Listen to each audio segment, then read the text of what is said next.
Ny soratra masina Timoty 2:7 ka ny 9 ka hatramin'ny 5. Apokalipsy 7:10 ka ny 9 sy ny 7. Ary ny Apokalipsy 4:10 ka ny 7 ka hatramin'ny 12. Ny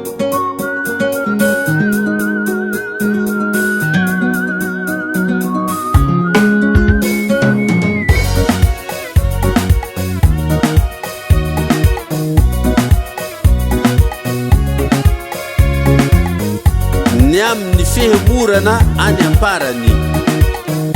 fa voasoratra hoe fahoaka ho fantatrao zao fa any amparany agny dia hisy andro mahory fa ny olona ho tia tena ho tia vola ho mpandoka tena mpiavonavona miteny ratsy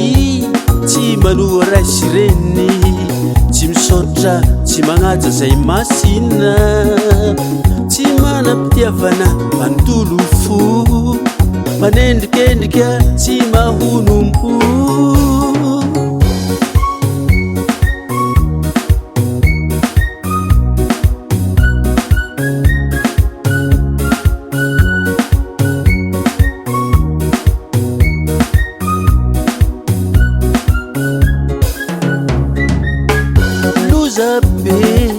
tsy tiany tsara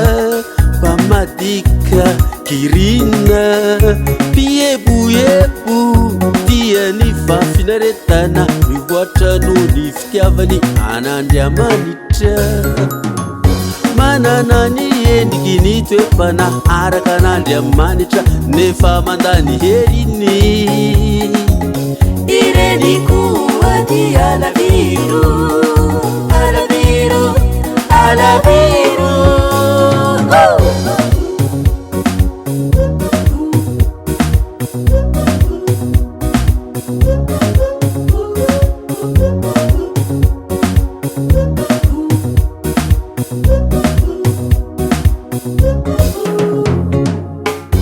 ary ny olona rehetra na ny kely na ny lehibe na ny manakarena na ny malahelo na ny tsy andevo na ny andevo dia ampandrasy ny marika eo amin'ny tanany ankavanana na eo amin'ny handriny avokoa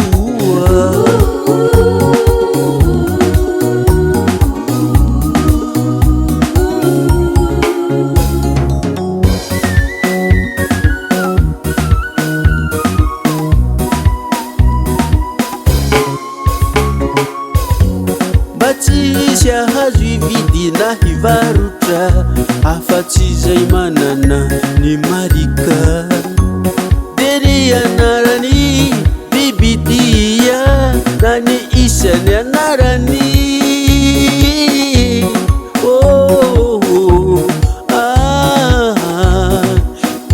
iye ohoya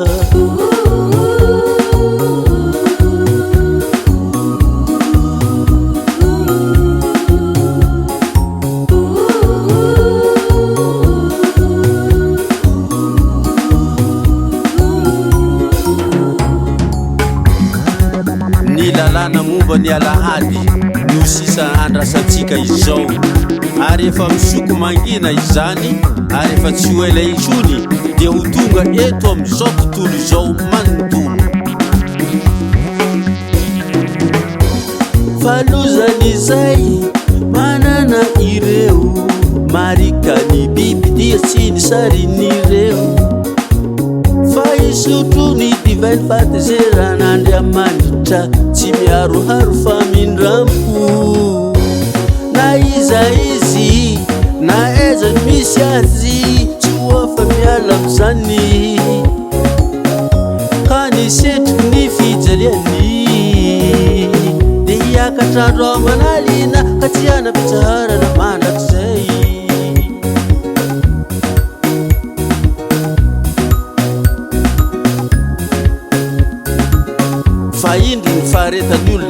masina dia izay mitandrina ny didin'Andriamanitra sy ny finoana an Jesosy. Na dia ny anankiray fotsiny amin'ireo toetra ratsy ireo dia tsy tokony hananany kristianina amin'ny maha-kristianina azy, fa ho tonga mariky ny Biblia izy ireo.